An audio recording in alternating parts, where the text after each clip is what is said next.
40வது நாள். முதல் 16 நாள் அவதூறுகள், பொய் பிரச்சாரங்கள், துரோகங்கள், சூழ்ச்சினா என்னன்னே தெரியாத நம்மளுடைய கட்சி 30 வருஷமா இயக்கங்களா, மக்கள் இயக்கங்களா உருவாகி நலத்தட்ட இயக்கங்களாகவே மக்களோட இருந்து இதை வழிநடத்தி இன்றைக்கு சூழ்ச்சினா என்னன்னு முதல் முறையா கரூர்ல பார்த்து அந்த சூழ்ச்சியை எதிர்கொண்டு இன்றைக்கு எந்த சூழ்ச்சி செய்தார்களோ அந்த திமுக இன்றைக்கு மக்கள்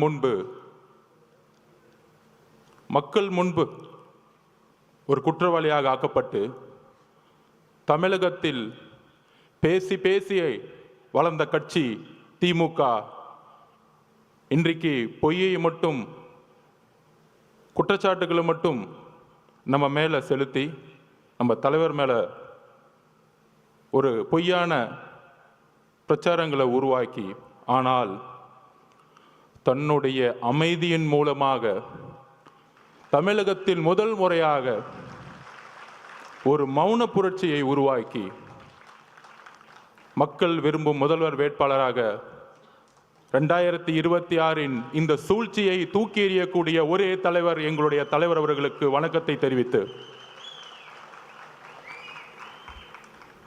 சிறப்பு பொதுக்குழுனா தலைவர் நம்மை அழைத்திருக்கிறார். பொதுவாக எப்பொழுதும் பொதுக்குழுவை தலைவருடைய அனுமதியுடன் நம்மளுடைய பொதுச்செயலர் அண்ணன் அவர்கள் கூப்பிடுவார். ஆனால் இன்றைக்கு தலைவர் அவர்கள் நம்மை இந்த தமிழகத்திற்கு தாவைக்க முடங்கியது, தாவைக்கவுடைய மாவட்ட செயலாளர்கள் கைது செய்யப்பட்டார்கள், பொதுச் செயலாளர் ஓடிவிட்டார், நிர்மல்குமார் ஓடிவிட்டார். யார் ஓடுனது? உங்க அப்பா கைது செய்யும் பொழுதும் நீங்க ஓடுனீங்களே, அப்படியா ஓடணும்? நாங்க கலைஞர் கைது செய்யப்படும் பொழுது யார் ஓடினார்? திமுகவுக்கு வரலாறு தெரியுமா? கலைஞர் கைது செய்யப்படும் சொந்த மகன் ஓடினார். வரலாறு பத்தி பேச ஆரம்பிச்சும் தாங்க மாட்டீங்க. டிவி கேட்க வரலாறு தெரியாமல்ல, எங்களுக்கு மக்கள் இயக்கமாகவும் இருக்கும் தெரியும், உங்களை சூழ்ச்சிகளை சுப்ரீம் கோர்ட்ல போய் தூக்கி எறியவும் தெரியும்.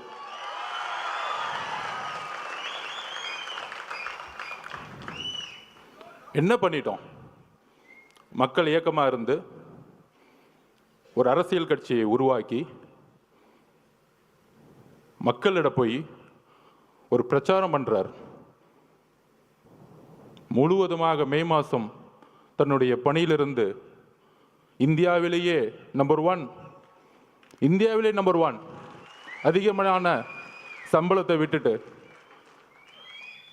அவருடைய உள்ளுணர்வு, நம்ம இந்த மக்களை பார்த்துட்டே இருக்கோம், சின்ன வயசுல இருந்து நம்ம நல்லா இருக்கிறோம், ஒரு பெரிய வீட்டில் இருக்கிறோம், ஒரு நல்ல காரில் போகிறோம், நல்ல எஜுகேஷனில் இருந்தோம். ஆனால் என்னுடைய பயணத்தில் தமிழ்நாடு முழுசும் தன்னுடைய தொழிலில் நடிக்க போகும் பொழுது, ஒவ்வொரு ஊராகவும் பார்க்கும் பொழுது இன்னும் குடிசைகளாகவே இருக்கே. தன்னுடைய தந்தை கலைஞர் பெருசாக பேசிவாங்க, குடிசை மாற்று வாரியத்தை உருவாக்கினார். ஆனால் இன்னைக்கு குடிசைங்களை தூக்கி எறிஞ்சிக்கிட்டு இருக்காங்க பெரிய பெரிய மாளிகைகளை கட்டுறதுக்காக. அப்படி தன்னுடைய பயணத்தில் ஒரு கட்சி ஆரம்பிக்கணும், மக்களிட போகணும், மக்கள்கிட்ட போய் நம்ம நான் அரசியலுக்கு உங்களுக்கு நல்ல விஷயங்களை வந்தால் என்னென்ன செய்வேன், பிரச்சாரத்தில் என்னென்ன தவறு நடந்துட்டுருக்கு, நிர்வாகம் என்ன தவறு நடந்துட்டுருக்கு, தமிழக வெற்றி கழகம் நம்ம தோழர்களும் நானும் ஆட்சிக்கு வந்தால் என்ன நிர்வாக மாற்றங்களை உருவாக்க முடியும்னு மக்கள்கிட்ட சென்றுட்டு இருக்கார். மதுரை மாநாட்டில் சொன்னாரே, நீங்கள்லாம் போய் ஒவ்வொரு வீடா மக்களோட சப்போர்ட் கேட்குறீங்க, நான் ஆல்ரெடி வீட்டுக்குள்ளே போயிட்டு தான் மக்கள்கிட்ட வரேன். இது உண்மை, நான் பார்த்தேன் கண்படியா. நான் பாவ மன்னிப்பு கேட்டுக்கிறேன் இந்த திமுக 10 வருஷம் வேலை பண்ணதுக்காக. இந்த தமிழக மக்கள் முன்னாடி பாவ மன்னிப்பு கேட்டுக்கிறேன். ஏன்னா எதிர்கட்சியா இருக்கும் பொழுது ரொம்ப நல்ல கட்சி, ரொம்ப நல்லவர்களா தெரிஞ்சாங்க. ஏன் நம்ம தலைவரை எலெக்ஷன் அன்னைக்கு கருப்பு சிவப்பு சைக்கிளோட வந்து உங்களுக்கு ஆதரவு கொடுக்குறேன்னு சொன்னாரு. உங்களுக்கெல்லாம் வந்து நன்றி உணர்வு இல்லை? என்ன நன்றி இருக்கு? அரசியல்ல ஒருத்தர் அழிக்கிறதுக்கு இவ்வளோ பெரிய குற்றச்சாட்டுகளா சொல்ல முடியும்? மதுரை மாநாடு முடிஞ்சவன தலைவர் சொன்னார், மக்களை சந்திக்க வரேன் அப்படின்னு. மக்களை சந்திக்க வரேன் மதுரை மாநாடு முடிஞ்சு சொல்லும்போது எல்லா கட்சி தலைவர்கள் மாதிரி நம்மளும் ஒரு வண்டியை எடுத்துட்டு ஃபர்ஸ்ட் திருச்சி போகணும். யாருக்குமே தெரியாது நமக்கு இப்படி ஒரு கூட்டம் வருமா. திருச்சி ஏர்போர்ட்ல இருந்து அந்த 7 கிலோமீட்டர் கடக்கிறதுக்குள்ள 6 மணி நேரம் முடங்கியது திருச்சி. எந்த தலைவருக்கு இது நடந்திருக்கு? எம்ஜிஆர்னு சொல்றாங்க, அப்ப நாங்க பிறக்கல. ஒவ்வொரு சீனியர் லீடர்ஸும் சொல்றாங்க எம்ஜிஆர் இருக்கும்போது தான் இப்படி இருந்துச்சு, எம்ஜிஆர் இப்படி தான் இருக்கும்போது இருந்துச்சுன்னு. அடுத்து திருச்சி முடிஞ்சு அரியலூர் போனோம். அரியலூர் போறதுக்கே நைட் ஈவினிங் 4 மணி ஆயிடுச்சு. 4 மணிலேருந்து பெரம்பலூர்ல இருந்த மக்கள் 7 மணி நேரமா வெயிட் பண்ணிட்டு இருந்தாங்க, 70,000 பேர். அதுல முக்கியமா பெண்களும் குழந்தைகளும். அப்ப எஸ்பி சொன்னார், சார் 1 மணி ஆயிடுச்சு சார், இப்ப வந்தா ஏதாச்சும் அசம்பாவிதம் ஆயிடும் போதுன்னு. துடிக்கிறார் தலைவர். நமக்காக 7 மணி நேரம் வெயிட் பண்றாங்களே, நம்ம போய் மூஞ்ச காமிச்சிட்டு வந்துருவோமே. ஆனா காவல்துறை அனுமதி இல்லை. வண்டியை லெஃப்ட்ல திரும்பிட்டு ஒரு கலங்கிய கண்ணோட பெரம்பலூர்ல இருந்து கிளம்பினார். அவர் தான் எங்க தலைவர். நான் உண்மையை சொல்லணும், அரசியல் உணர்ச்சியான உண்மையை சொல்லணும்.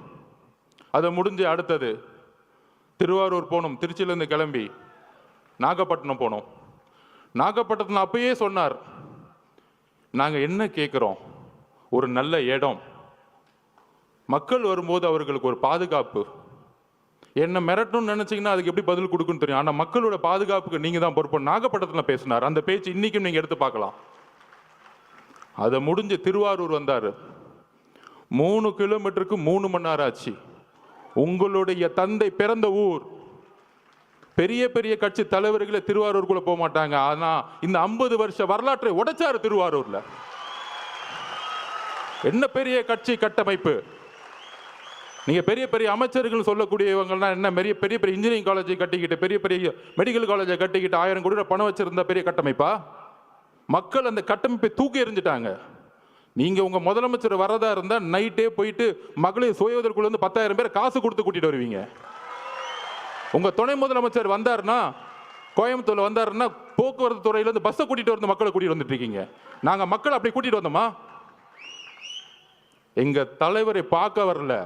தலைவர் இன்னைக்கு தமிழகத்திற்கு ஒரே நம்பிக்கை, அன்போட மக்கள் வந்துகிட்டு இருக்காங்க. அதை கூட உங்களுக்கு புரியல. ஏடிஜிபி சொல்றாரு, டேவிட்சன் சார், இல்ல அவங்க 10,000 பேர் தான் சொன்னாங்க. இப்ப மதி சார்கிட்ட கேட்டு பாருங்க, நிர்வாகிகள் 10,000 பேர் தான் சொல்ல முடியும் ஒரு கட்சி. மக்கள் எவ்வளவு பேர் வராங்கன்னு தெரியாது. உங்களுக்கு தெரியாது. திருவாரூர்ல எவ்வளவு கூட்டம் வந்துச்சு, நாகப்பட்டினத்துல எவ்வளவு கூட்டம் வந்துச்சு, திருச்சியில எவ்வளவு கூட்டம் வந்துச்சு, அரியலூர்ல எவ்வளவு கூட்டம் வந்துச்சு உங்களுக்கு தெரியாது. தெரியலனா உள்துறை அமைச்சர் ரிசைன் பண்ணிட்டு போங்க. அப்புறம் ஏன் முதலமைச்சரா இருக்கீங்க?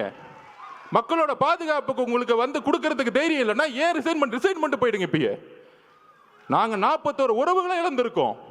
எங்களுக்கு தெரியும் அந்த வழி. எங்களோட குடும்பம் ஒட்டுமொத்த மாவட்ட செயலாளர் மதி மேல தவறுன்னு சொன்னா அப்புறம் எதுக்கு முதலமைச்சர்னு ஒருத்தர் இருக்கீங்க? ஒரு இன்டெலிஜென்ஸ் எதற்கு இருக்கு? ஆதவர்ஜனா சாப்பிட்டாரா தூங்குறாரா பாக்குறதுக்கா, இல்ல தலைவர் வீட்டு விட்டு வெளியே வந்தாரா பாக்குறதுக்கா இன்டெலிஜென்ஸ் இருக்கு? ஒட்டுமொத்த காவல்துறையும் செயல் இழந்திருக்கு இன்னைக்கு. அதுல ஒருத்தர் நமக்கு அட்வைஸ் சொல்றாங்க, கரூர் வந்து மோசமான ஏரியான்னு உங்களுக்கு தெரியாதா? அந்த செந்தில் பாலாஜி வந்து ஒரு ரவுடி பையன் உங்களுக்கு தெரியாதா? 6 மாசம் இருங்கடா. யாரு ரவுடி, யாரு அதிகாரப்படும் தெரியும்டா உங்களுக்கு? யாருக்கிட்ட 30 நாள் அண்ணன் அமைதியா இருக்காருன்னு பார்த்துட்டு இருக்கீங்களா? அந்த எண்ணத்துக்கு நான் ஒரு பதில் சொல்றேன். நேத்து கோவை மாவட்டத்தில் நம்மளோட சகோதரி மிகப்பெரிய பாலியல் பலாத்காரத்துக்கு உட்படும் பொழுது தவறு நடந்துச்சுன்னு எல்லாம் போராட்டம் பண்றாங்க. கோயம்புத்தூர்ல போராட்டம் பண்றாங்க. அதுக்கு உடனே திமுக ஆதரவாளர்கள், அந்த பொண்ணு ஏன் 11 மணிக்கு அங்க போச்சு? அறிவில்லையாடா திமுக காரங்களும்? அறிவில்லை? நீங்க எல்லாம் பெண் குழந்தைங்க பெற்றிருக்கீங்களா இல்லையா? உங்களுக்கு அறிவு இருக்கா இல்லையா? பெண்ணும் ஆணும் எங்க வேணாலும் போகணுங்கிற சுதந்திரம் இருக்கக்கூடிய தமிழ்நாடு தலைவர் வந்த பிறகு மாத்து வர்றா. அந்த மாதிரி தான் திமுகவோட வாடகை வாய்கள் நமக்கு வந்து அட்வைஸ் பண்றாங்க. ஏன் கரூர் போனாங்க, திருட்டு பசங்களை பத்தி பேசாம நம்ம அட்வைஸ் பண்ணிட்டு இருக்காங்க. என்ன அரசியல் இது? உங்களோட கேவலமான வார்த்தைகளுக்கு பேச தெரியுமா? நீங்க தலைவர் அதுக்கான பயிற்சி எங்களுக்கு கொடுத்ததில்லை, ஞாபகம் வச்சுக்கோங்க. புது அரசியலை உருவாக்க வந்திருக்கும், ஊழல் குடும்பத்தை தூக்கி எறிய வந்திருக்கும். எங்களுக்கு அரசியல் கற்றுக் கொடுக்காதீங்க. ஒட்டுமொத்த குடும்பமும் ஊழலை தவிர இன்னைக்கு எதுவுமே கிடையாது. என்ன எமோஷன்ஸ்! அன்னைக்கு அம்மா வந்திருக்காங்க, தலைவரோட அம்மா. 41 பேர் இறந்த பிறகு ஃபர்ஸ்ட் பெரிய குற்றச்சாட்டுகள் நம்ம வந்து பெரிய பெரிய அரசியல்வாதிகளாம் சொல்லுவாங்கல்ல, 2 நாளில் கடந்துட்டு போயிருக்கலாம். அதை ஏன் 30 நாள் வரைக்கும் அமைதியாக இருக்கீங்க? ஏன் உறவுகள், ஏன் குடும்பம், எங்கள் அம்மா எங்கள் அக்கா செத்தா நான் 30 நாள் வீட்டை தாண்டா இருப்பேன், முட்டா பசங்களா? எங்கள் தலைவருக்கு, எங்கள் தலைவரோட அம்மாவுக்கு என்ன எமோஷன் இருக்கும்? ஐயோ எவ்வளோ பெரிய சம்பளம், நல்ல வசதியான வாழ்க்கை. இன்னைக்கு அதாவது இந்த பிரச்சனை நடந்த உடனே அன்னைக்கு நைட்டு தலைவர் போன அடுத்த செகண்ட், அதாவது உங்களுக்கு தெரியும், நம்ம பார்த்திபன் அண்ணன் மதிய அண்ணனுக்கும் தெரியும், எந்த இடத்துலையுமே இல்லாத ஒரு வரவேற்பு கரூரில் இருந்துச்சு. பார்த்திபன் கூட இருக்கார், மதிய சார் பார்க்குறோம். அந்த பாலத்துக்குள்ளே வரும் பொழுது அவ்வளோ போலீஸ் வந்து வரவேற்று ரோப் பிடிக்கிறாங்க. கரெக்டாக அந்த 2 கிலோமீட்டர் கூட்டிகிட்டு போயிட்டு அந்த இடத்துல பஸ்ஸை நிற்க வைக்கிறாங்க. பஸ்ஸை நிற்க வச்சு தலைவரை எந்திரிச்சு பேச சொல்கிறாங்க. காவல்துறை மேலே எங்களுக்கு நம்பிக்கை இல்லைன்னா சூழ்ச்சியே தெரியாத எங்கள் தலைவர் காவல்துறைக்கு நன்றி சொல்லுவாரா? நான் கேட்குறேன், காவல்துறைக்கு நன்றி சொல்லுவாரா? எங்களுக்கு சூழ்ச்சி தெரியல, நான் ஒத்துக்கிறேன். சூழ்ச்சியாக இருக்கிறது தான் அனுபவ அரசியலா? உண்மையில அந்த அனுபவ அரசியல் எங்களுக்கு வேண்டாம். நாங்கள் உண்மையாகவே இருந்துட்டு போகிறோம் மக்கள்கிட்ட. என் தலைவர் அப்படிதான், இங்கே இருக்க ஒவ்வொருத்தரும் அப்படிதான். நல்லது செஞ்சு மட்டும்தான் இந்த கட்சிக்கு வந்திருக்கோம். ரவுடித்தனம் பண்ணி 1000 கோடி ரூபா காசு அடிச்சு வெளியில் ஒன்று பேசுறது, டிவியில் ஒன்று பேசுறது, உடனே முதலமைச்சர் அந்த அடுத்த நாள் 2 நாள் கழிச்சு, அதாவது அன்னைக்கு நைட்டு நடந்துச்சுன்னு தெரியும், நானும் பொதுச்செயலாளர் நிர்மல்குமார் எல்லாரும் போயிட்டு கரூருக்கு வெளியே நிற்கிறோம். தலைவர் போன அடுத்த செகண்ட் உங்களுக்கு தெரிஞ்சிருக்கும், மதியானம் தெரிஞ்சிருக்கும், மிகப்பெரிய லத்திச்சாச்சு அடிக்கிறாங்க. போற இடம் திவிகாவுடைய துண்டு போட்ட இடம் அடின்னு அடிச்சாங்க. இது தெரியுமா ஊடகங்களுக்கு? இல்லை, ஊடகங்கள் தெரிஞ்ச வாய் தெரிஞ்சு பேச மாட்டாங்க. என்ன அடின்னா மரண அடி. ஒருத்தரும் திவிகாவுடைய துண்டோ சட்டையோ இல்லை, ஒரு நீங்கள் இளைஞராக இருந்தீங்கன்னா அந்த கரூரில் நிற்க முடியாது. நாங்கள் வெளியே வந்துட்டு பார்டரில் நிற்கிறோம். மேலே நிர்வாகத்தில் இருந்து கூப்பிட்டா இல்லை வராதிங்க, இல்லை நம்ம ஒரு 500 பேரோட போனால் திருப்பி ஒரு கலவரன்னு ஒரு சுச்சுவேஷன் உருவாக்குவாங்க. அப்போ நம்மளுடைய டாக்டர் பிரபுலாம் போய் ஹாஸ்பிட்டலில் உள்ளே இருக்கிறாங்க. அங்கேருந்து நாங்கள் ஃபோன் பண்ணி கேட்டுட்ருக்கோம், என்ன ஆச்சு, இத்தனை பேர் இறந்துட்டாங்களா? அங்கேருந்து தகவல் வருது, பெரிய பெரிய ஜட்ஜஸ் இன்னைக்கு போட்டிருக்காங்க, கரூரில் மெடிக்கல் ஹாஸ்பிட்டலில் சரியான உபகரணங்களே கிடையாதுன்னு ரிப்போர்ட் வருது. ஏன் பக்கத்தில் பிரைவேட் ஹாஸ்பிட்டல்லாம் சேர்க்கலை? அப்போ தாவேக கட்சிக்காரங்க ஹாஸ்பிட்டல் பக்கமே வரக்கூடாது, அங்கேயே வெளியேறுங்க. இவங்கெல்லாம் ஓட்டாங்க, தலைவர் ஓட்டார். யாரா ஓடுனது? வந்தால் நீங்கள் என்ன பண்ணுவீங்க எங்களுக்கு தெரியாது. 75 வருஷம் கழிச்சு உங்களுக்கு சூழ்ச்சி என்னன்னு தெரியாது. எம்ஜிஆரையும் ஜெயலலிதாவையும் சூழ்ச்சி பண்ணி என்ன பண்ணீங்கன்னு எங்களுக்கு தெரியாது. இதே மாதிரி தான் 97 கோர்ட் ஆர்டர் வாங்கி ஜெயலலிதா அரெஸ்ட் பண்ணிட்டாங்க. அப்போ என்ன தெரியுமா வந்து ஆர்குமெண்ட்டு, பேச்சுவார்த்தை அரசியல் விட்டே போயிடுமா? இவங்களுக்கு எப்படின்னா, இந்த ஒரு குடும்பம் மட்டும்தான் அடுத்த 100 வருஷத்துக்கு வேற யார் ஏற்று வந்தாலும் தூக்கி எறிஞ்சிருது. இன்னைக்கு பெரிய பெரிய பார்த்தீங்கன்னா இந்த 30 நாள் தெரியும், பெரிய பெரிய சினிமா ஸ்டார்ஸ், உலக நாயகங்களுக்கெல்லாம் போய் ரெட் ஜெயினில் சைன் போட்டு சினிமாவுக்கு போயிட்டாங்க. எங்கள் தலைவர் நினச்சிருந்தா இதே ரெட் ஜெயினில் 500 கூட சம்பளம் வாங்கிட்டு என்னமோ பண்ணுங்கன்னு சொல்லிட்டு போயிருப்பார். ஏன்னா தூக்கி எறிக்கு தானே வந்திருக்காரு உங்களை, அந்த கோவம் தானே உங்களுக்கு. யாருமே எத்து கேட்கக்கூடாது. நான் சொன்னோம்ல, பிறப்பார்வத்தில் முதலமைச்சர் ஆகக்கூடாது. என்ன பிரச்சனைனா அதான் நெப்போ கிட்ஸ். இந்த நேபாளத்தில் புரட்சி வந்து யார் யாரெல்லாம் வந்து பக்கா ஷூட்டிங்கு, அதுக்கு அடுத்தது வந்தாரு பாருங்க மகேஷ் பொய்யாமொழி. மக்கள் எங்க உண்மை தெரிஞ்சிச்சுன்னா இந்த 2 பேரை பார்த்தே உண்மையை கண்டுபிடிச்சிட்டாங்க. அன்னைக்கு எங்க தலைவர் மேல நைட் ஃபுல்லா விமர்சனம், அவர் ஓட்டாரு ஓட்டாரு ஓட்டாரு அப்படின்னு. அந்த 2 பேர் கேமரா வேணுங்கன்னே கொண்டு வந்து வர வச்சு, அங்கே நில்லுங்க கேமரா நில்லுங்க, நாங்கள் 2 பேர் நிற்கிறோம். ஒருத்தன் அப்படியே கையை பிடிச்சி நெளிகிறான். சாரி தப்பாக பேசாதீங்க, உரிமையில் பேசிட்டு நெளிகிறாரு. அடுத்தது நம்ம மகேஷ் பொய்யாமொழி.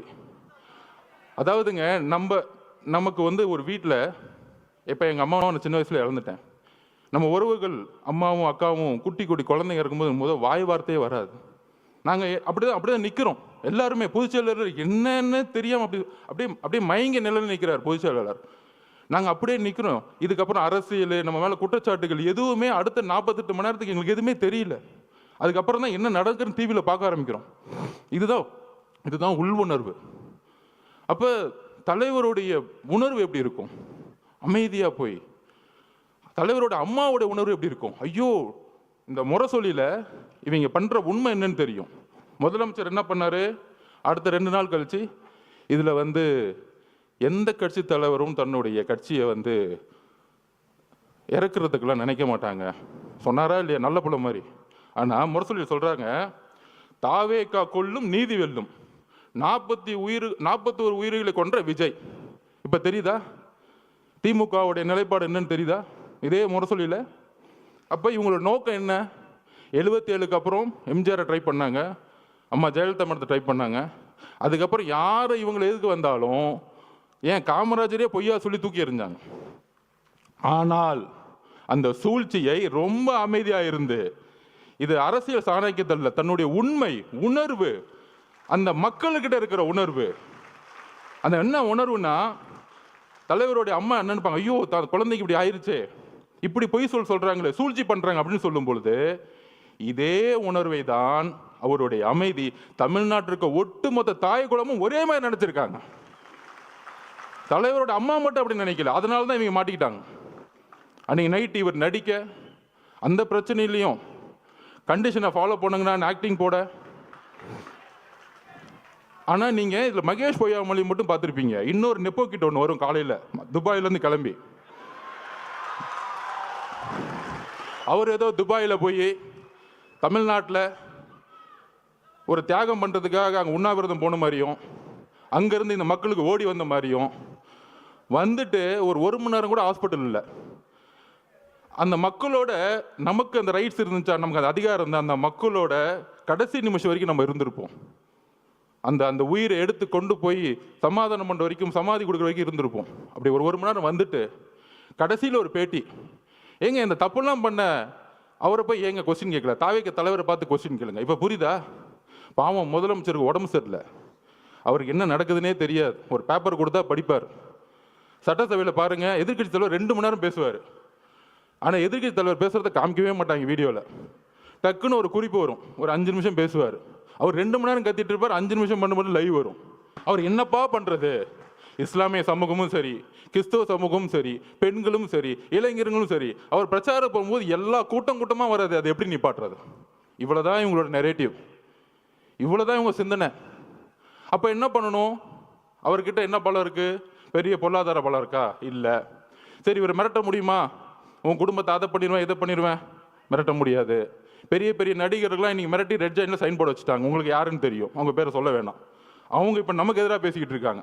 5 வருஷத்துக்கு முன்னாடி மாற்றம் அப்படின்னு சொன்னவங்களாம் இப்போ இந்த பக்கம் போய், ஐயா நீ தான் ஏன் எனக்கு சைன் அப் போடு, நான் ஒரு படத்தை நடிக்கிறேன்னு படத்துக்கு போயிட்டாங்க. அன்னைக்கு எப்படி நைட்டு நடித்தாங்களோ, வாழ்க்கை முழுசும் நடித்து நம்பர் 1 ஆனவருக்கு நடிக்கவே தெரியாதவங்க வந்து நடிச்சாங்கன்னா இவர் தெரியாதா தலைவருக்கு? அப்படி அன்னைக்கு நைட்டு மாட்டி முதலமைச்சர் அப்படி வந்து அடுத்த நாள் அறிக்கை. முதலமைச்சர் மட்டும் இல்லை, ஹோம் செக்ரட்டரி கோர்ட்டில் கேஸ் ஃபைல் பண்ணுறாங்க. கோர்ட்டில் கேஸ் ஃபைல் பண்ணி எக்ஸ்பார்ட்டி ஆர்டர். தாவேக்கே கிடையாது, யாருமே கிடையாது, திமுகவே கேஸ் போடுமா, திமுகவுடைய அரசு வக்கீலே ஆர்குமெண்ட் பண்ணுவாராம். அதுக்கப்புறம் நான் எதுவும் சொல்ல முடியாது, ஒரு ஜட்ஜ்மெண்ட் வருது. அன்னைக்கு தலைவர் கூப்பிட்டார் இமீடியட்டா. தோழர்களே, இவங்களுடைய சதி சூழ்ச்சி, கரூருடைய சூழ்ச்சிகள் நம்ம ஒட்டுமொத்த கட்சியும் அழிக்கிறதுக்கான வேலையை செய்ய ஆரம்பிச்சிட்டாங்க. அதில் துரைமுருகன் பேசுகிறார், யார்? கட்சியோட பொதுச் செயலாளர். 1 நம்பர் கமிஷன் விசாரிக்கும், விசாரிச்சுட்டு உண்மை இருந்தால் தலைவர் விஜய் மேலே வந்து நடவடிக்கை எடுப்போம், நாங்கள் அதுக்கெல்லாம் பயப்பட மாட்டோம். இவங்க சூழ்ச்சி எங்கே வந்துச்சுன்னு பார்த்தீங்களா? இவங்களே கமிஷன் போடுவாங்களாம். இவங்களே காவல்துறையை போட்டு விசாரிப்பாங்களாம். திருடனும் அவனே, உள்ள வச்சுக்கிறனும் அவனே, அவனே நியாயம் வருவானாம். இதுதான் இவங்க பஞ்சாயத்து. அதிகாரம், அதிகார மமதை. அப்போதான் சொன்னார், ஒரே ஒரு மீட்டிங், சுப்ரீம் கோர்ட் போங்க, நம்ம நியாயம் ஜெயிக்கும்னு சொன்னார். ஃபர்ஸ்ட் நம்பிக்கை கொடுத்தது அவர் தான். இந்த சும்மா சொல்றாங்க பாருங்க, இவர் ஆலோசனை கொடுக்குறாரு, அவ்வளோ ஆலோசனை கிடைக்கிறாரு, எல்லாத்தையும் பார்த்து தான் வந்திருக்காரு. அவருக்கு எந்த ஆலோசனையும் தேவையில்லை. அவர் சொன்னா செய்யறதுக்கு இங்க இருக்கவங்க எல்லாரும் இருக்கிறோம், 1.5 கோடி பேர் இருக்கும் சொல்ற செய்யறதுக்கு. எங்களுக்கு அவரை பத்தி உங்களுக்கு தெரியாது, அதிகமா பேச மாட்டார். தலைவர் விஜய் அவர்கள் தான் செயல். நீ பேசி பேசி அழிஞ்சுக்கிட்டு இருக்க, அவர் செயல்ல வந்து ஜெயிச்சுட்டு போயிட்டே இருப்பார்.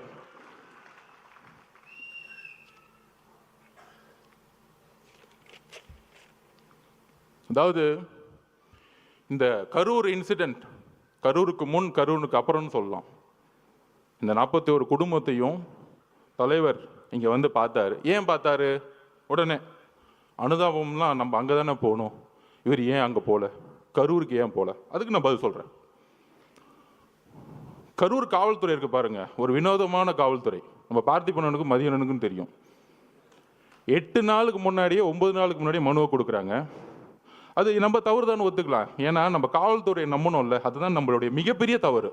எங்களுக்கு அந்த அரசியல் தெரியல, ஒத்துக்கிறோம், சாரி, மக்களுக்கு நாங்கள் மன்னிப்பு கேட்டுக்கிறோம். அந்த ஒரு தவிர நாங்கள் எதுவும் செய்யலை. எங்கள் மதியனோ பார்த்திபனோ பொதுச்செயலாளரும் காவல்துறை போய் நம்பினாங்க.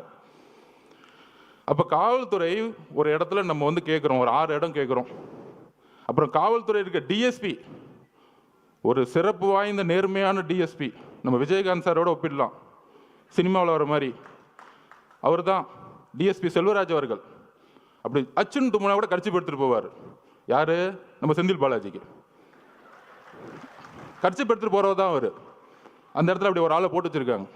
இருக்கு, வந்துட்டாரு உங்க அப்பா, சிபிஐ வந்திருக்காங்க, டெல்லியிலேருந்து வந்திருக்காங்க. சொல்றீங்களா 600 பேரை போட்டோம், அதில் ஏடிஜிபி சொல்றாரு 500 பேரை போட்டோம்.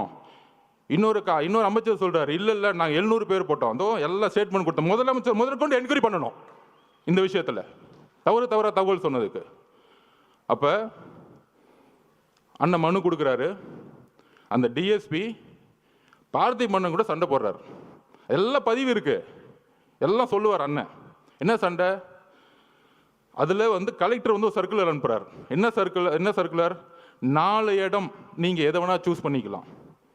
அந்த 4 இடத்துல நம்ம கேட்ட இடம் ரவுண்டானா, கரெக்டான பார்த்திபன் லைட்டஸ்ட் ரவுண்டானா கேட்குறோம். இது ஆல்ரெடி கவர்மெண்ட் சர்க்குலர் கொடுத்துருக்க இடம். இதை டிஎஸ்பி அனுப்புறார். ஆனால் அடுத்த நாளே உத்தரவு வந்திருக்கும். அச்சுன்னு தும்பிட்டார்ல அவர், ஊருக்குள்ளே கூட்டிகிட்டு வராத. ஏன் ஊருக்குள்ளே கூட்டிகிட்டு வரக்கூடாது? ஊருக்குள்ளே கூட்டிகிட்டு போய் தலைவர் அந்த இடத்துல ரவுண்டான நின்றுட்டா ஒட்டுமொத்த மக்களும் ஓட்டு மாறிடும், வேற ஒன்றும் கிடையாது. இதுதான் அரசியல். அவர் முகத்தை யாரும் பார்த்துடக்கூடாது. ஊருக்கு வெளியே ஓரமாக ஒரு ரோட்டுக்குள்ளே போ, அங்கே நீ என்னை பற்றி பேசுகிறேன்னா ஃபஸ்ட்டு செருப்பு தூக்கி அடிப்பேன், கலைப்புறம் பண்ணி பேசாமல் கிளம்பணும். இதுதான் திமுகவுடைய ரவுடி அரசியல். இந்த ரவுடி அரசியல் நமக்கு தெரியல, இதை நம்ம உணரல. காவல்துறை என்ன சொன்னுச்சு? நீங்கள் பத்திரமா இந்த தெருவிலே வாங்க, பாதுகாப்பெல்லாம் நாங்கள் பார்த்துக்கிறோம். காலையில் 9:30 மணிலிருந்து ஈவினிங் அவர் எந்தெந்த நொடியிலிருந்து வராரோ எல்லாமே லைவ்ல ஓடிக்கிட்டு இருக்கு. காவல்துறைக்கு தெரியாதா அவர் எங்க வராருன்னு? இன்னும் 1960 யாருக்கும் தினத்தந்தி பேப்பர் அடுத்த நாள் வர தெரியறதுக்கு. ஒவ்வொரு நாமக்கல்ல இருந்து ஒவ்வொரு 5 கிலோமீட்டர்லையும் 5000 10,000 பேர் நிப்பாட்டுறாங்க பஸ்ஸை. ஒரு இடத்துலையும் ஒரு காவல்துறை கிடையாது. எங்களுடைய பாதுகாப்பை பற்றி நாங்கள் பேசல. மக்கள் திடீர்னு கூட்டம், ஒரு கோயிலுக்குள்ள, திருச்செந்தூர் கோயிலுக்குள்ள ஒரு சாமியை பார்க்க ஒரு 20 லட்சம் பேர் வந்தாங்கன்னா எந்த அளவுக்கு முன்னெச்சரிக்கணுமோ அதே முன்னெச்சரிக்கை எங்கள் தலைவர் எடுத்து ஆகணும். நாங்கள் கூட்டிட்டு வரல, 10-20% தான் நிர்வாகிகள் இருக்காங்க. எங்களுக்கு தெரியாது எவ்வளோ மக்கள் வருவாங்கன்னு. அப்போ உங்களுடைய உளவுத்துறையும் காவல்துறையும் மக்களுக்கான பாதுகாப்பு கொடுக்கணும் தான் உங்களை தாழ்மையோட கேட்டுக்கிறோம். அரசியலை என்ன கைது செய்யுங்க, யாரை வேணா கைது செய்யுங்க, அதை ஃபேஸ் பண்ணிக்கலாம். ஆனால் மக்கள் என்ன ஆனாங்க? மக்களோட உயிரை வச்சு ஏன் விளாடணும்? அதுதான் கேவலமான எண்ணம். என்ன எண்ணம்? மக்களுக்கு எதாவது ஆச்சுன்னா அந்த பழியை அவர் மேலே போட்டு சூழ்ச்சி பண்ணி கட்சியை முடக்கி கட்சியை தூக்கி எறியணும். முதலமைச்சர் ஸ்டாலின் ஒரே குறிக்கோள் என்ன தெரியுமா? தன்னுடைய மகனுக்கு போட்டியே இல்லாமல் ஒரு விஷயத்தை உருவாக்கிட்டு போயிடணும். அதிமுக அவங்க போட்டியை நினைக்கிறது இல்லை. ஒரே போட்டி 1977க்கு அப்புறம் 26% இன்னைக்கு தாண்டின ஒரே கட்சி நம்மளுடைய தலைவர். சும்மா டிவிக்கு எப்போ பார்த்தாலும் ஒரு பெரிய டிவி சேனல் ஒரு சேனலை முடக்கிட்டாங்க. நம்ம சகோதரர் சொன்ன புதிய தலைமுறை அவர்கிட்ட நான் பேசும்போது என்ன சொன்னாங்க, ஏன் லைவ் போடுறோம்னா ஒவ்வொரு சனிக்கிழமை அன்னைக்கும் நம்பர் 1 சேனலில் 1,20,00,000 பேர் பார்க்குறாங்க. நம்பர் 2 புதிய தலைமுறை 80,00,000 பேர் பார்க்குறாங்க. அவங்க ஆட்டோமேட்டிக்காக மக்கள் எங்கே இருக்குமோ அங்கே தான் சேனல் இருக்கும். அப்போ மக்களுடைய சந்திப்பு, மக்களுடைய கமிட்மெண்ட் எங்கே இருக்குன்னா தலைவர்கிட்ட இருக்கு. ஒரு மாற்றம் வராதா? ஒரு உண்மையான ஒரு ஒருத்தர் மாட்டா, அவர் திருட மாட்டாருப்பா. ஏன் திருட மாட்டாரு? அவர் தான்ப்பா பெரிய சம்பளத்தை விட்டுட்டே வராரு. இவங்கன்னா திருட்டு பசங்க, இந்த படுபாவிங்க. இத்தனை நாளாக நாங்கள் வேற ஆள் இல்லை. இதெல்லாம் ஊரில் ஒரு சாதாரண ஒரு பாட்டி பேசுகிறாங்க. உங்களுக்கு தெரியும், ஐயோ அங்கே நேரு இருக்கார், எப்படி ஜெயிப்பார்? 2011 உன் நேருலேருந்து எல்லாம் தூக்கி எறிஞ்சாங்க மக்கள். என்ன பேசிட்டு இருக்கீங்க? என்ன அரசியல் எங்களுக்கு தெரியாது. ஐகுமோரில் ஒரு பெரிய மினிஸ்டர் தூக்கி எறிஞ்சாங்க, ஒரு சைக்கிள் கடைக்கார வச்சு ஜெயிச்சாங்க. அதுதான் தமிழக வெற்றி கழகம். நீ உன் கட்டமைப்புலாம் தூக்கி எறிவார். உன் பொதுச் செயலரில் தூங்க முடியாமல் எந்திரிக்காம, அதுக்கு ஏன் பொதுச் செயலர் எவ்வளோ மேட்ரு? ஏன் பொதுச் செயலரை பார்த்து நீ மீம்ஸ் போட்டுட்டு இருக்க? எந்திரிச்சு ஒரு வாக்கிங் பண்ண சொல்லுவோம் பொதுச் செயலரை. சட்டசபையில் உட்காந்து கிண்டல் பண்ணிக்கிட்டு கேலி பண்ணிக்கிட்டு எதிர்கட்சிகளை என்ன அவை நாடா, ஒரு அவை நாவடக்கம் கூட தெரியாம சட்டசபையை கேலி பொருளாக்கிக்கிட்டு எப்ப பார்த்தாலும் சட்டசபைக்கு போனா ஐயா உதயநிதி வாழ்க, ஐயா உதயநிதி. என்ன தியாகி அவரு? சட்டசபையா என்ன பண்ணிட்டு இருக்கீங்க? இது கேள்வி கேட்டா போதும், என் மேல ஒரு எஃப்ஐஆர். நான் புரட்சியை உருவாக்கிட்டேனா? ஆமா, எல்லாம் ஊர்ல இருந்து எல்லாம் ஆம்ஸ் இறக்கி நடு ரோட்ல நின்று துப்பா எடுத்து சுட்டுட்டு இருக்கோம். இதுக்கு ஒரு எஃப்ஐஆர், இதுக்கு ஒரு மிரட்டல். அதுல துரைமுருகன் நாங்க என்ன நடக்கணும், தைரியம் இருந்தா கை வைங்கடா, என் தலைவரை பார்த்துருவோம். தைரியம் இருந்தா கை வைங்கடா. என்ன அதிகாரம் இருந்தா, போலீஸ் இருந்தா, தைரியம் இருந்தா முதல் வீட்டுக்குள்ள போயிடுங்க. நான் கேட்கிறேன், ஒட்டு மொத்த காலேஜில் இருக்க இளைஞர்களும் உங்க வீடு தேடி வருவாங்க, ஞாபகம் வச்சுக்குவாங்க. ஆயுத எழுத்து படம் பார்த்திருக்கீங்களா? பெரிய ரவுடி எழுத்து நிற்பாங்க. அந்த படத்துல மணிரத்னம் சார் எழுதியிருப்பாரு, இளைஞர் புரட்சி. அந்த புரட்சி தான் 26ல் உருவாகிட்டு இருக்கு.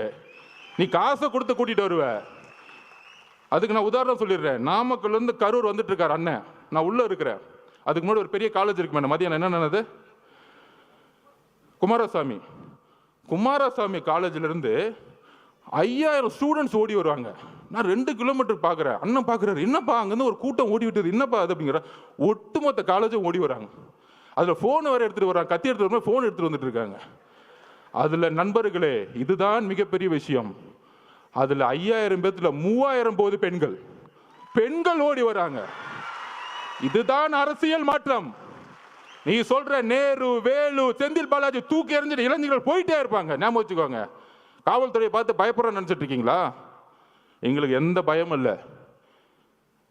நாங்க ஒரே ஒரு கோரிக்கை தான் மக்கள் முன்னாடி வைக்கிறோம். மக்கள் பாதுகாப்புக்கு காவல்துறை தான் பொறுப்பு. எங்கள் பாதுகாப்பு. என் மேல எஃப்ஐஆர் போடுங்க, எங்க பொதுச்செயலாளர் அரெஸ்ட் பண்ணி உள்ள வைங்க, நாங்க எதிர்கொள்ளுக்குவோம். சுப்ரீம் கோர்ட்டு கூட போய்க்குவோம். எங்களுடைய ஒரே ஒரு தொண்டை மேல கை வைங்க, சுப்ரீம் கோர்ட்ல இருந்து ஆர்டர் வரும். நாங்க இப்ப சொல்றோம்,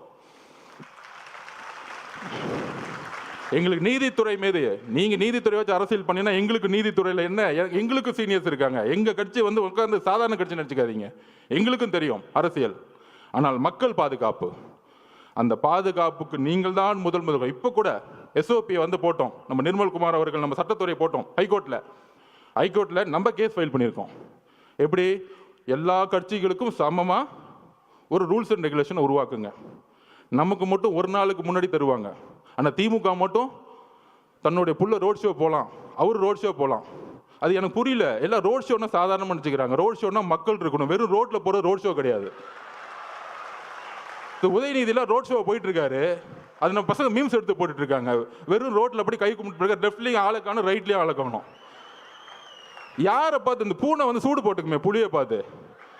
எப்போ பார்த்தாலும் நம்ம தலைவர் பண்ணுறதையே பார்த்து பண்ணுறது. அவர் ஏர்போர்ட்டு இறங்குனா கூட்டம் வருதுன்னா மக்கள் வராங்க, உடனே இவங்களும் ஏர்போர்ட் விடனா கூட்டம் வரணும். நம்ம உதயநிதி போறாருன்னா ரோட்டில் போறாருன்னா ரோட் சைடு லெஃப்ட் ரைட்டு பார்க்குறாரு, எவனுமே மதிக்கல. இப்போ கூட நேற்று கூட பாருங்க, வெள்ளூரில் வாக்கிங் போயிட்டு இருக்காரு. யாரா ஓடி வந்து பார்க்காங்க, எங்கள் தலைவர் வெள்ளூரில் வாக்கிங் போட்டோம், அன்னைக்கு வெள்ளூரை முடங்கி போயிடும். என்ன பேசுறீங்க நீங்க? உங்களுக்கு தான் தெரிஞ்ச அரசியல். திமுகனா கொள்கை, நாங்கள் தான் கொள்கை, எங்களுக்கு தான் கொள்கை தெரியும். நான் ஒத்துக்கிறேன். 1967 அண்ணா உருவாக்கும் போது நாங்களும் அண்ணா வழியில் இருக்கவங்க தான். அண்ணாவோட கொள்கையை நாங்கள் வந்து கடைப்பிடிக்கிறோம், தலைவர் கடைப்பிடிக்கிறாரு. அண்ணாவோட கொள்கை என்ன? பெரிய திராவிடன் 4 மணி நேரம் பேசுவான். எல்லோரும் சமமாக நினைக்கிறது தான் அண்ணாவோட கொள்கை. எங்கள் தலைவர்கிட்ட பேசி பாருங்கள் 1 hour. இங்கே இருக்கிற பிஎல்ஏ நம்பர் 1 தான், பொதுச் செயலாளர் 1 தான். அங்கே ஒரே ஒரு டிஸ்கிரிமினேஷன் வந்து தூக்கி போட்டு போயிட்டே இருப்பார். எல்லாரும் சமமாக இருங்க. அப்போ அண்ணாவோட குறிக்கோள் என்ன? சாதியை பார்த்து அவர் அரசியல் பண்ணல, மதத்தை பார்த்து அரசியல் பண்ணல, பணத்தை பார்த்து அரசியல் பண்ணல, ஊழலுக்காக அவர் வரல. இதுக்கு மேலே என்னப்பா கொள்கை வேணும் எங்கள் தலைவருக்கு? சொல்லுங்க. நீ 10 மணி நேரம் மேடை போட்டு பேசுகிற வாழ்க்கையில் கடைப்பிடிச்சிட்டு போயிட்டே இருக்கிறார். நீ மேடை போட்டு எதுவும் கடைப்பிடிக்க மாட்டேன்னு எல்லாருக்கும் தெரியும்.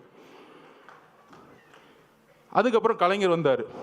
நான் ஒத்துக்கிறேன், கலைஞர் மேலே பெரிய விமர்சனம் 2 விஷயம் இருக்குது. குடும்ப ஆட்சியும் ஊழலும், அதில் பெரிய விமர்சனம். இன்னொன்று சமூக நீதியை கொஞ்சம் உருவாக்குனாரு, அதில் எங்களுக்கு எந்த விதமான இல்லை. ஏன்னா தலைவருக்கு கலைஞரே பிடிக்கும், அதை கூட நாங்கள் ஒத்துக்கிறோம். இப்போ இருக்கிற ஸ்டாலின் திமுக இருக்கு, அவர் விமர்சனம் பண்ணி பிரோஜனம். அவருக்கு உடம்பு சரியில்லை, அவர் நடந்துக்கிட்டு இருக்காரு, ஆனால் சுற்றியில் என்ன நடக்குன்னு தெரியாது.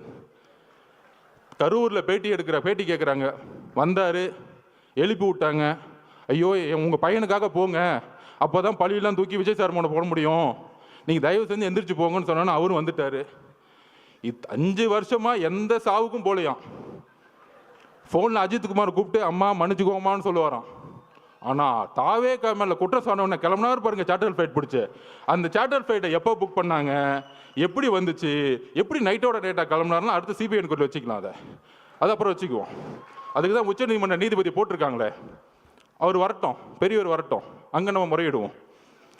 அங்கே அப்போ அவருடைய குறிக்கோள் இன்னைக்கு வந்து ஸ்டாலின் திமுக என்ன தெரியுங்களா? ஒன்றுமே இல்லை. அவர் உடம்பு சரியில்லை, அமைதியாகிட்டார்.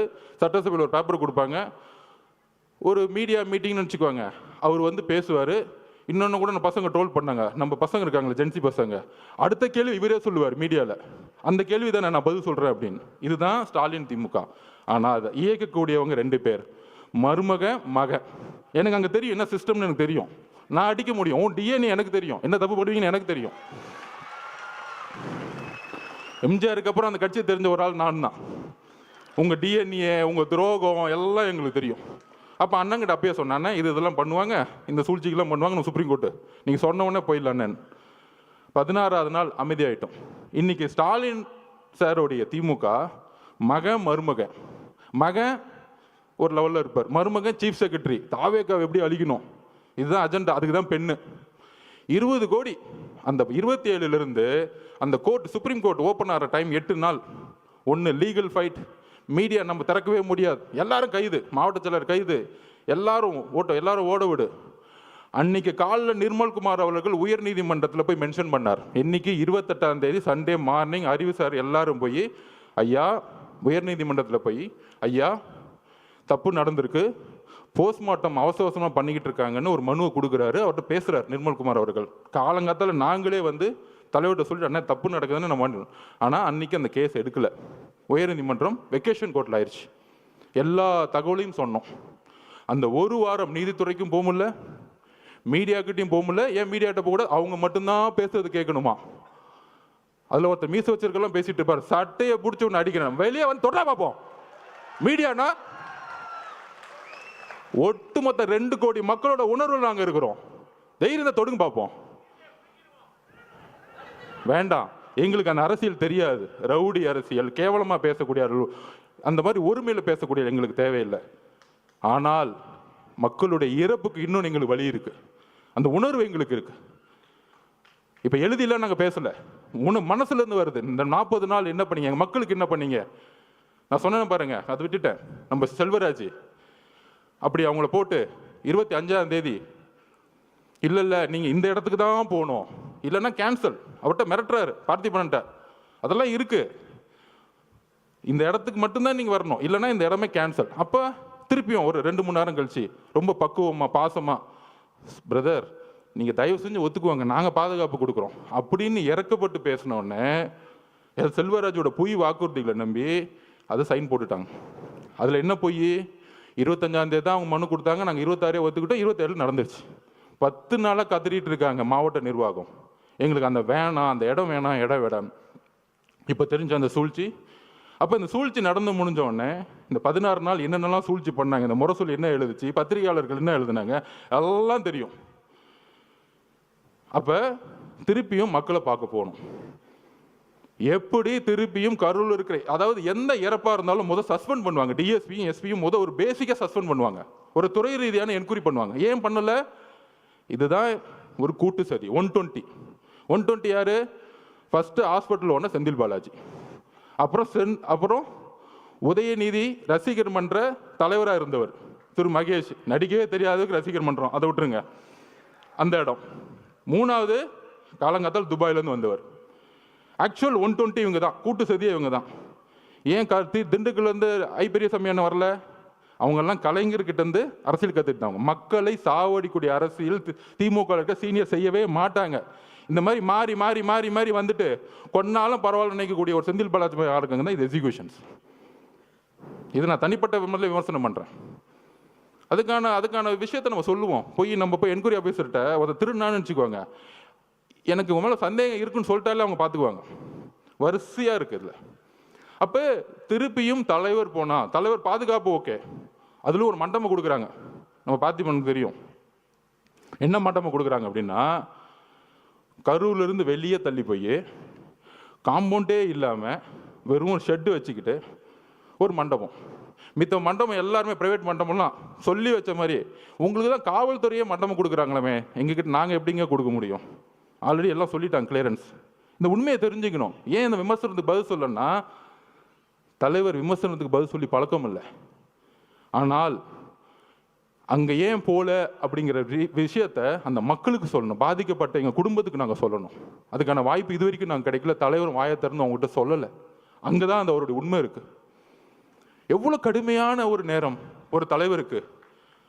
உறவுகளை இழந்து பார்க்க முடியாமல் 30 நாள் வீட்டுக்குள்ளே இருந்து பார்க்கவே முடியாத சூழலை உருவாக்கிய ஒரு அரசு, காவல்துறை, மீடியா இதெல்லாம் பார்த்துக்கிட்டு பொய்யையும் உள்வாங்கிக்கிட்டு கடைசியில் இதே இடத்துல அவர் வந்து பார்த்தாரு. யாருமே இல்லை, தனியாக பார்த்தார். எந்த விதமான இதுவுமே இல்லை, ஆடம்பரம் இல்லை, ஒன்றுமே இல்லை. மீடியாவில் இது வரைக்கும் ஒரு சின்ன பிக்சர் வெளியே வரல. இதுதான் தமிழக வெற்றி கழகம். மக்களுடைய உணர்வை வைத்து அரசியல் பண்றது தமிழக வெற்றி கழகம் கிடையாது. அவரை பார்த்துட்டு 10 நிமிஷம் சாப்பிடல, 9 மணிலேருந்து 6 மணி வரைக்கும் தன்னுடைய கண்ணீரை மட்டுமே அவங்க முன்னாடி நின்றுட்டு இருந்தார். ஒரு மிகப்பெரிய ஆளுமை, தமிழ்நாட்டின் மிகப்பெரிய எதிர்காலம், முதலமைச்சர், ஒரு மிகப்பெரிய நடிகர், திரையில மக்கள் கொண்டாடக்கூடியவர். ஆனால் மக்கள் முன்னாடி அழுது கண்ணீரை சேர்ந்து அந்த 30 நாள் அம்மா, அக்கா, குழந்தைங்களை பார்த்து அதுக்கப்புறம் என்னால் பேச முடியல. என்னெல்லாம் பேட்டி கொடுத்தாங்கன்னு தெரியும். அப்படி நடந்துச்சா எனக்கு இது வரைக்கும் உள்வாங்க முடியல. அவர் அப்படி பார்க்க முடியுமா அப்படின்னு. ஆனால் 9 மணி நேரம் கண்ணீர் விட்டு சிந்திய ஒரே தலைவர் எங்களுடைய தலைவர்.